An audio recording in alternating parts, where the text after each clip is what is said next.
To begin, I'd like to look at this image. Those of you seeing this for the first time, what do you see? What is this scene portraying? Start with what is certain, Rahil. What do you know for sure? Who do you recognize for sure? I recognize Jesus as the central figure. Uh, That's right. This is obviously Jesus, and that's right. Yes, what else might you guess? I guess that on his right, so on the left of the screen, are disciples, people who are on the path, and on the other side, people who look more like kings, powerful in life. Interesting, but no. But good guess. Oftentimes, it's a guess based on some kind of a foundation. Oftentimes, when you see Jesus, there are good things to his right and bad things to his left. But this is not such a case. What else do you see here? Maybe you, Tamara, or James. Try your best. What else might be happening here? What is he doing? Is he pulling people out of coffins? That's right. These are coffins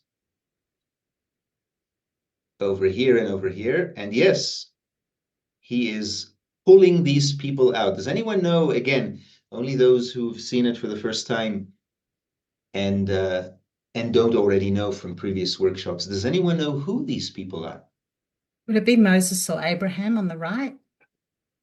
It's a good guess, Tamara, because Moses and Abraham, being so old, usually have very, very long white beards, but it isn't in this case.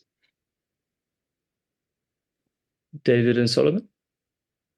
It isn't David and Solomon, although somewhere here, these kings may be David, Solomon. I cannot say for sure. But anyway, this is good enough start.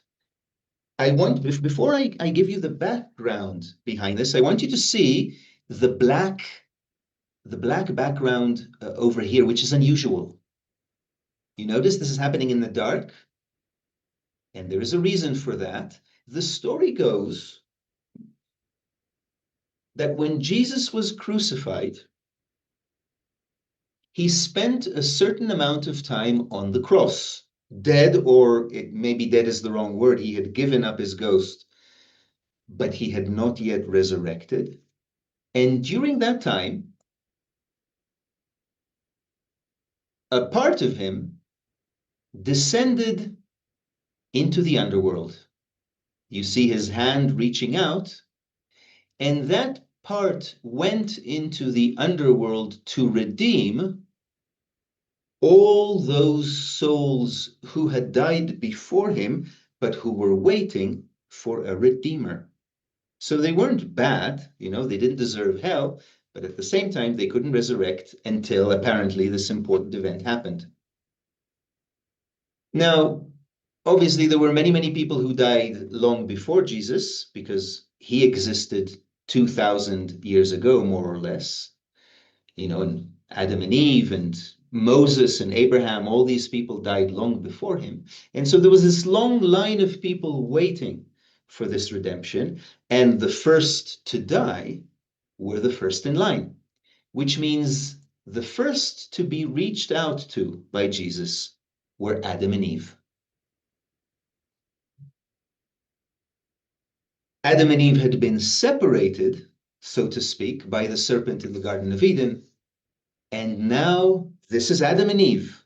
Adam on our left, old, bearded, Eve on our right, covered with by a red shawl. And Jesus is pulling them together out of the coffin, resurrecting them. But forget about the outer meaning, the mythology. I want you to see how he's forcing them together, almost like a priest is bringing a couple to wed them in a church. Yes, very symbolic, and as we will see today, very meaningful.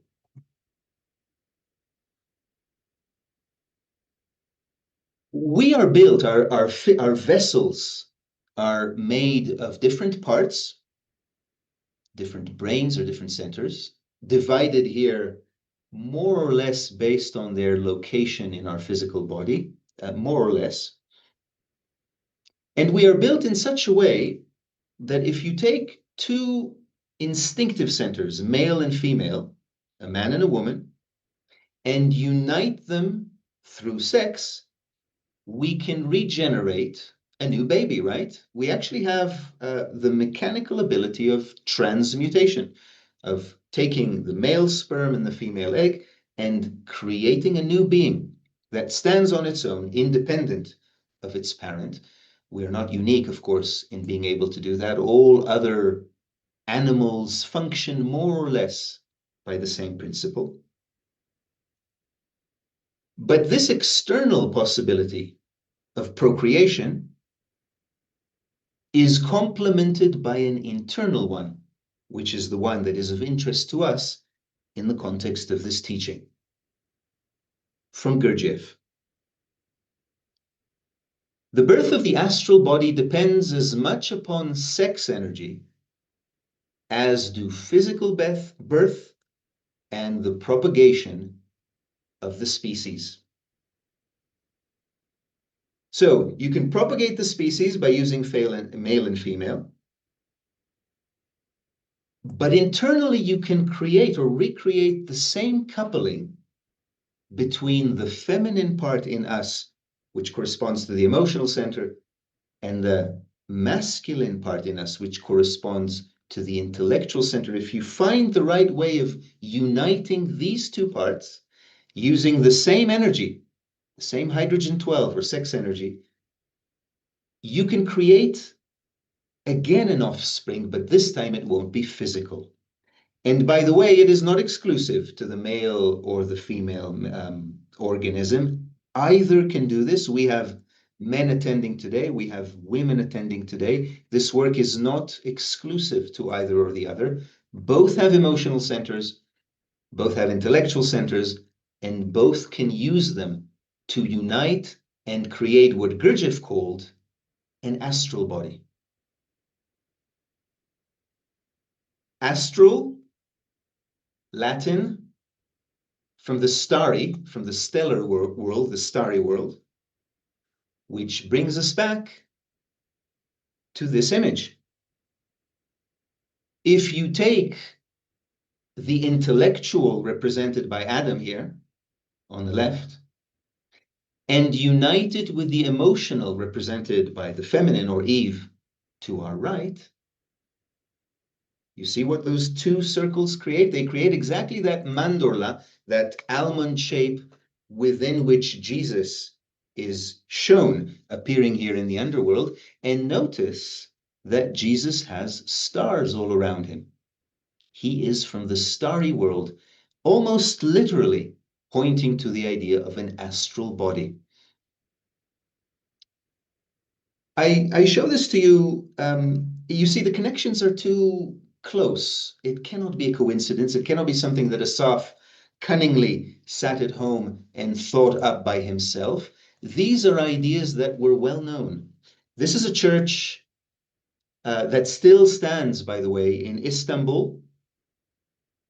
So it's from the Byzantine Empire. It's quite old. It has some very nice mosaics. This particular part is frescoed. It's not mosaic. But it comes from the Orthodox, the Eastern Orthodox tradition, which is why those of you who are more familiar with the Roman Catholic imagery would not recognize it. You don't really see it in Rome, for example. In most of Italy, you won't see images like this. But you will see it in Romania. Actually, Voinea already found an equivalent, a replication of this in a church in Romania. You'll see it in Russia and in other parts, perhaps in Greece, in the Orthodox parts of Christianity. Astral body as a result of the union of the masculine and feminine, or the intellectual and the emotional, exactly the same as what Gurdjieff said. Hello, Erez. At least 1,000 years before he said it. Nothing has changed. The only thing that changed is the manner of transmission. Gurdjieff, Ouspensky are speaking in words, in lectures, intellectually, whereas these are stories, myths, images, more symbolic, more emotional. That's the only thing that has changed. Practically speaking, when I ask each of you, as I did earlier this week, what keeps you going in this work? What is your aim? What is your drive? I am inviting you to take something that is emotional, right? Because it's a feeling that drives us. Our drive is always emotional by nature, something we want or something we want to get away from. Still, either are emotional. And I'm asking you to put it into words. So I'm asking you to marry it with the intellectual. I'm asking you to verbalize it. What is it exactly that keeps you in this work? I'm inviting you to unite the intellectual with the emotional, to create, in a small scale, to create this unification, this effort that is portrayed here by Jesus pulling together these two parts. They tend to drift apart, you see. They tend to drift away, and we lose touch with our emotions. We don't exactly know. Something's bothering me. I don't exactly know what it is. I want something, but I'm not sure how to call it. Or I have these ideas, but they are not emotional. They don't evoke, they don't inspire me to act. These two tend to separate and disconnect. And I'm inviting you, by asking you about your aim, to pull them back together and reunite them.